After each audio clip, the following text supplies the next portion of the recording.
Ce que j'ai découvert après 14 ans de mariage m'a détruit.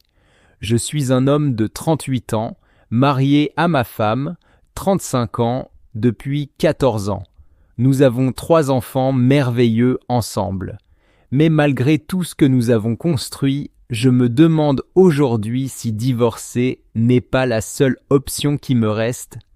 Il y a 9 ans, j'ai découvert qu'elle entretenait une relation émotionnelle par message avec un autre homme. Elle a juré qu'il ne s'était jamais vu en personne, mais j'ai toujours eu des doutes. On a suivi une thérapie de couple, surtout pour les enfants.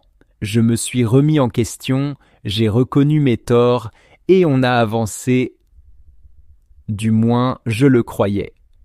Quelques années plus tard, elle a développé une dépendance à ses médicaments. J'ai raté les signes au début, mais tout a explosé pendant des vacances en famille qu'elle a gâchées en étant complètement défoncée. Elle a admis le problème, on l'a aidée. Encore une fois, ça allait mieux, temporairement. Mais l'année dernière, elle m'appelle au travail paniquée. Elle aurait accidentellement posté une photo inappropriée sur les réseaux. Quand j'ai fouillé son téléphone, j'ai trouvé des messages supprimés où elle demandait à quelqu'un d'effacer la photo. Encore une erreur, disait-elle, comme d'habitude. Plus récemment, elle a recommencé à consommer ses pilules plus vite que prévu. Cette semaine, elle a pris une dose telle que j'ai eu peur qu'elle fasse une overdose. J'ai confisqué ses médicaments. Elle ne veut pas se faire aider cette fois. Elle pense pouvoir gérer seule. Moi, je n'y crois plus. Je travaille à temps plein, je tente de lancer plusieurs entreprises, je tiens notre foyer à bout de bras et je suis vidé.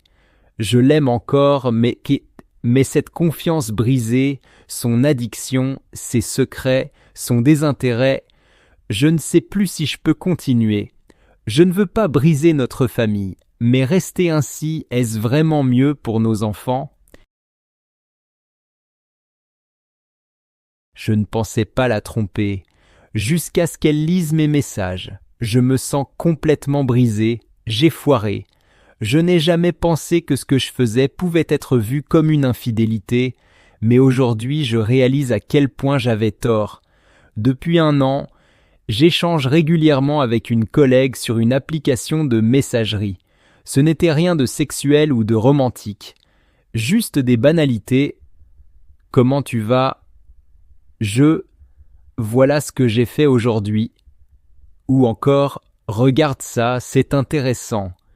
Pour moi, c'était juste des discussions de bureau, virtuelles, mais ma femme, qui était déjà méfiante, a lu ces messages, et tout s'est effondré.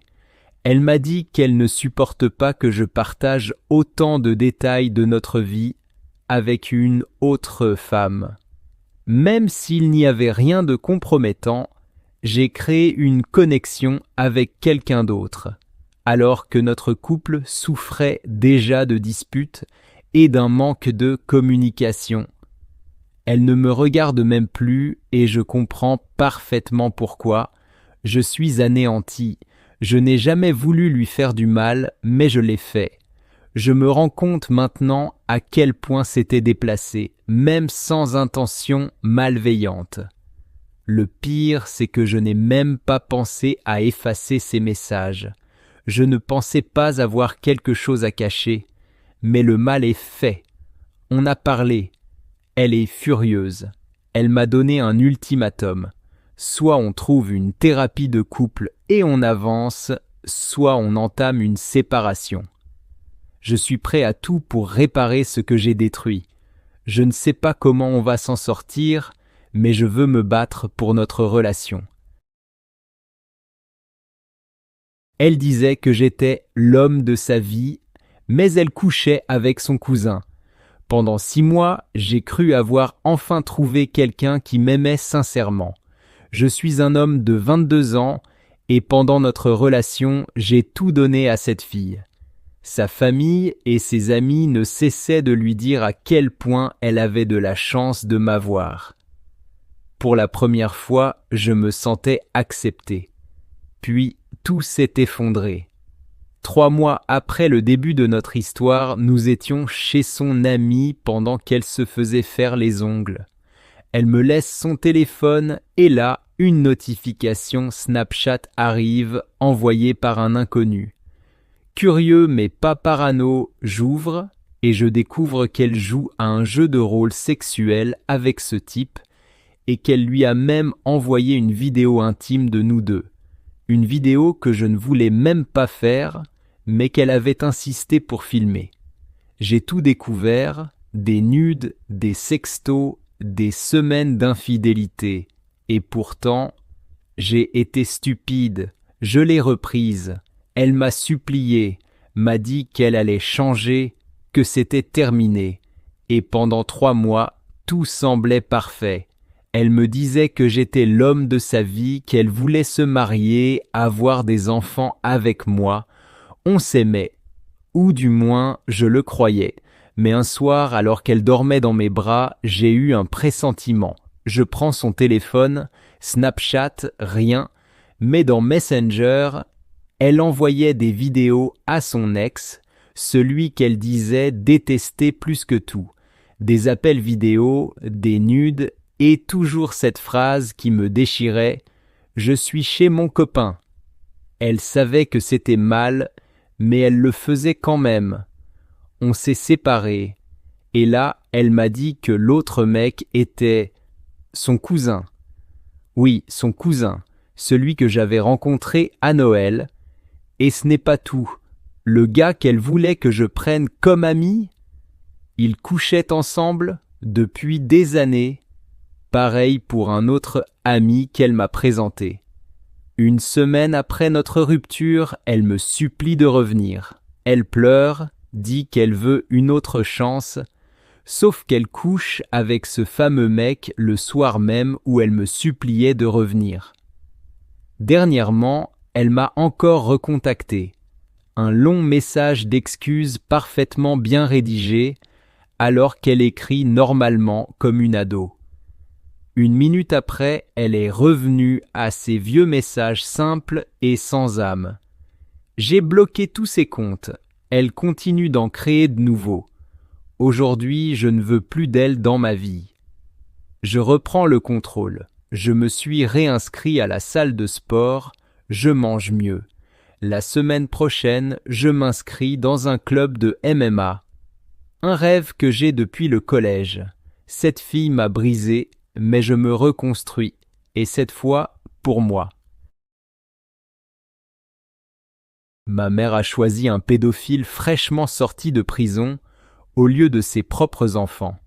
Je vais vous raconter une histoire complètement dingue. J'ai 20 ans et mon cousin de 42 ans vient de sortir de prison après avoir purgé 13 ans pour pédophilie. Ouais, vous avez bien lu. Moi et mon copain, 26 ans, on vit littéralement à côté de chez lui, dans une tiny house qu'on loue à ses parents. Jusque-là, ok. Mais devinez quoi? Ma mère, qui ne venait jamais me voir avant, commence soudainement à débarquer tous les week-ends depuis que mon cousin est sorti. Maquillée, coiffée et super flirt.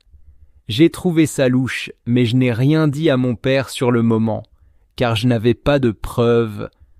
Faut savoir qu'elle a déjà trompé mon père par le passé. Un jour, on joue aux cartes tous ensemble et mon père commence à m'envoyer des messages. « Ta mère est seule avec ce cousin ?» Je lui dis non, mais clairement, quelque chose ne tourne pas rond. Le week-end suivant, mon père m'appelle au réveil. « Ta mère me trompe avec ton cousin. » Je tombe des nues. Je croyais sincèrement qu'elle ne recommencerait jamais après tout ce qu'elle nous a déjà fait vivre. Avant d'aller en cours, je vais voir ma mère chez mon père. Je lui demande ce qu'il se passe. Elle me sort. On est juste amis. Mon père lui dit de se casser de chez lui et lui confisque son téléphone. C'est lui qui le paie. Faut savoir aussi, en 22 ans de mariage, ma mère n'a travaillé que 3 ans. Là, elle vient à peine de reprendre le boulot, donc elle n'a pas un sou de côté. Je lui demande ce qu'elle compte faire. Elle me répond qu'elle ira bosser aujourd'hui et qu'elle ne reverra plus mon cousin. Ok, mais le soir en rentrant, je vois sa voiture chez mon cousin. Je demande à ma tante si ma mère est là, elle me dit non, mensonge. Elle est bien chez mon cousin, je débarque. Pourquoi t'es là? Pourquoi t'es pas au boulot? Tu m'as dit que tu ne reviendrais plus ici. Aucune réponse claire, je leur demande direct à tous les deux. On est des adultes, vous comptez faire quoi exactement? Et là, le cousin avoue qu'il a des sentiments pour ma mère, et ma mère dit qu'elle veut prendre son temps, mais qu'elle envisage une relation. Je lui dis: tu peux venir vivre chez moi, mais à une condition, tu coupes tout contact avec ce mec, par respect pour papa. Elle hésite, genre, c'est un vrai dilemme pour elle. Je les laisse réfléchir. 1 heure plus tard, elle débarque chez moi. Il veut qu'on prenne notre temps. Je lui rappelle la règle, je lui donne 24 heures pour décider, c'est lui ou moi. Le lendemain, je me lève à 9 heures, Luginia, pour l'emmener récupérer ses affaires chez mon père. J'ai cours après, elle a disparu. Elle est encore chez le cousin. Je vais à la fac. À mon retour, elle est toujours là-bas. Alors je pète un câble et j'envoie un message clair à mon cousin. J'ai été sympa, mais là, faut qu'on mette les choses au clair. Maman peut rester chez moi seulement si elle ne vous parle plus. Sinon, elle reste avec toi ou elle se trouve un autre endroit. Je ne vais pas être l'idiote qui héberge maman pendant qu'elle passe ses journées à jouer à la petite amie chez toi. Et je refuse de perdre ma relation avec papa et le reste de la famille pour vos conneries. Alors ce soir, vous décidez. 10 minutes plus tard, ma mère débarque chez moi. Elle ne dit rien du message. Elle me demande juste si elle peut appeler papa et mon petit frère. J'accepte.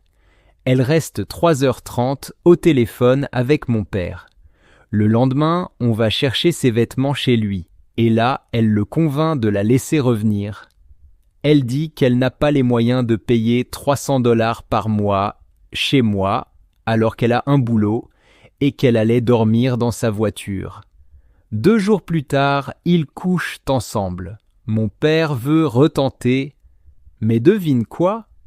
Je regarde les messages supprimés sur mon téléphone qu'elle utilisait pour appeler.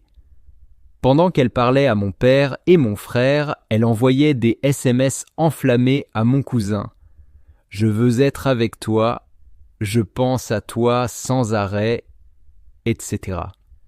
Elle obtient un nouveau téléphone et continue de textoter mon cousin alors qu'elle dort dans la maison de mon père. Mon père lui demande son nouveau numéro. Elle refuse de le donner. Elle dit qu'elle ne l'a donné qu'à mon cousin. Alors mon père la vire définitivement. Aujourd'hui, elle vit avec ce pédophile. Elle ne nous parle plus, ni à moi, ni à mon petit frère. Cela fait presque 2 semaines. Je pense que j'en resterai là. J'ai dit à ma mère que si elle allait vivre avec lui, c'était fini entre nous. Elle a choisi ce mec après 3 semaines de relation, plutôt que ses enfants, et ça, je ne lui pardonnerai jamais. Mon fiancé m'a quitté pour mon frère, et ma famille l'a aidé à me faire passer pour une folle. Salut Reddit, je ne sais pas vraiment comment commencer, parce que jamais de ma vie je n'aurais cru devoir écrire un truc pareil. Mais voilà, je suis une femme de 31 ans, et ce qui m'est arrivé est sans doute la chose la plus étrange et la plus dévastatrice que j'ai jamais vécue. Désolé si c'est long, j'ai beaucoup à dire, et l'anglais n'est même pas ma langue maternelle. Il y a 7 ans, j'étais fiancé à un homme que j'aimais profondément. Appelons-le Alex, 34 ans aujourd'hui. On s'est rencontrés à la fac. Moi j'avais 24 ans, lui 27. Il travaillait déjà comme avocat, on s'est rapprochés grâce à un ami commun, Puis on est tombé amoureux. On a été ensemble pendant 5 ans et à la fin de 2017, il m'a demandé en mariage. On devait se marier en 2018. Pendant toute notre relation, j'avais remarqué qu'il était très connecté à son côté féminin, mais ça ne me dérangeait pas du tout. Au contraire, je déteste les hommes trop virils. Très tôt, je lui ai présenté mon frère aîné, James, aujourd'hui 37 ans. Et dès le début, James et Alex se sont hyper bien entendus. Je trouvais ça mignon, mes 2 personnes préférées qui s'entendent si bien. Je savais depuis longtemps que mon frère était bisexuel, mais pour moi ce n'était pas un sujet, c'est mon frère, point. Mais 2 mois avant le mariage, j'ai commencé à remarquer qu'Alex s'éloignait de moi. Il devenait distant, bizarre. Je me suis mise à le surveiller un peu, car j'ai eu un mauvais pressentiment, et j'avais raison. Un jour, ma mère m'a appelé, furieuse, me hurlant de venir immédiatement chez elle. Je n'ai même pas posé de questions, j'ai sauté dans ma voiture. En arrivant, je trouve Alex sur le canapé, complètement effondré, et dans les bras de James. Je cours vers lui, mais James me bloque. Je hurle, je ne comprends pas, et là James me lance « C'est fini ». Il me jette le téléphone d'Alex et je vois des centaines de messages avec un faux profil qui ressemblait au mien, des réservations d'hôtels, des sextos. Je suis sous le choc. Avant même que je puisse parler, ils me jettent dehors, littéralement, et me disent de ne jamais revenir. Ce jour-là, j'ai tout perdu, mon fiancé, mon frère, ma famille. Je suis restée enfermée chez moi des mois, totalement détruite. Je n'avais plus de contact avec personne, tout le monde m'avait bloqué. Et oui, j'avoue que je stalkais encore Alex en ligne parce que j'avais besoin de réponses. Quelques mois plus tard, un numéro inconnu m'envoie des vidéos de James et Alex ensemble, en train de s'embrasser, de se toucher, de faire l'amour. Certaines vidéos dataient de 2017, l'année où il m'a demandé en mariage. Je suis brisé. Et le pire, je découvre qu'ils sont en couple officiellement depuis presque 6 ans maintenant. J'ai fini par aller en thérapie pour essayer de m'en remettre. Et voilà ce qui s'est passé il y a 1 semaine. Je me réveille avec 78 appels manqués de ma mère, plus de 60 messages et une quarantaine de mon père. Je sens au fond de moi qu'il ne faut pas répondre, mais la curiosité l'emporte. Je rappelle ma mère. Elle décroche en sanglots, incontrôlable. Entre 2 pleurs, elle m'explique qu'un de mes cousins, complètement ivre un soir, a avoué avoir aidé James et Alex à me piéger. Ils avaient écrit de faux messages, de faux profils, et tout inventé pour me faire passer pour une infidèle. James lui avait payé ses études en échange. Ma mère a confronté James et Alex. Ils ont d'abord nié, puis ont craqué quand elle a menacé de leur couper les vivres. Elle m'a dit qu'elle voulait se réconcilier avec moi, et là, peut-être que j'ai été une garce, mais je lui ai dit de dégager, de jamais me recontacter. Je lui ai tout simplement claqué la porte au nez. Et maintenant, quelques heures plus tard, je me demande si j'ai bien fait. Est-ce que je suis une mauvaise personne d'avoir coupé les ponts?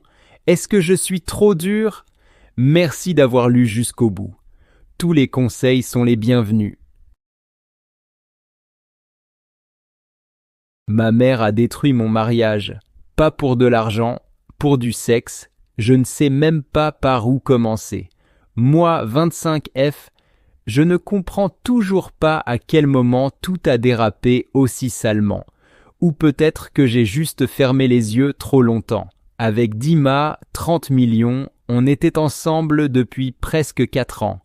C'était mon pilier, mon amour, ma première vraie sécurité après des années de galère et de relations toxiques. Il m'a connu dans un moment difficile et il a tout fait pour m'aider à me reconstruire.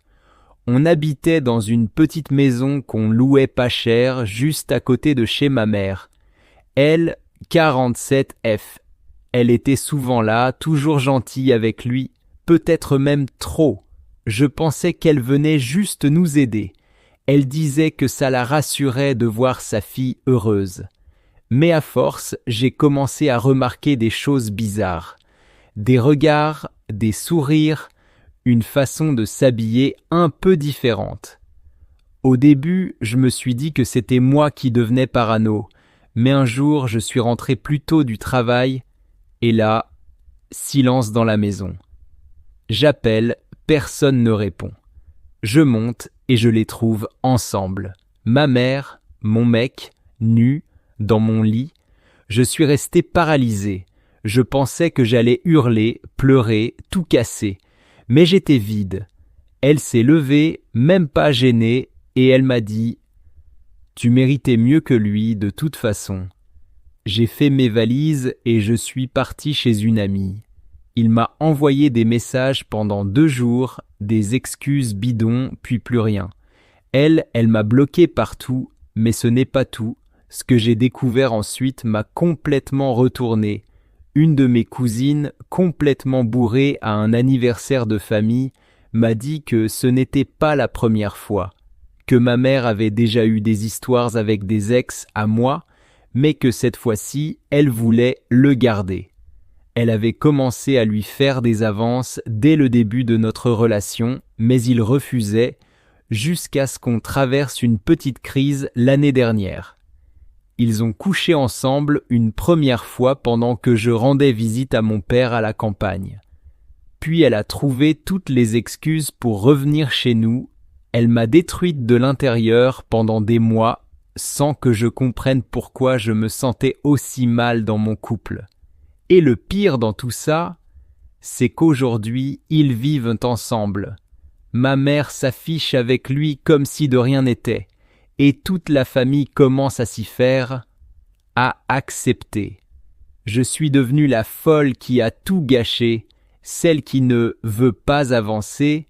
Je ne sais pas encore si je couperai définitivement les ponts ou si je trouverai un jour la force de pardonner, mais ce que je sais, c'est que je n'aurai plus jamais confiance comme avant, ni en elle, ni en personne.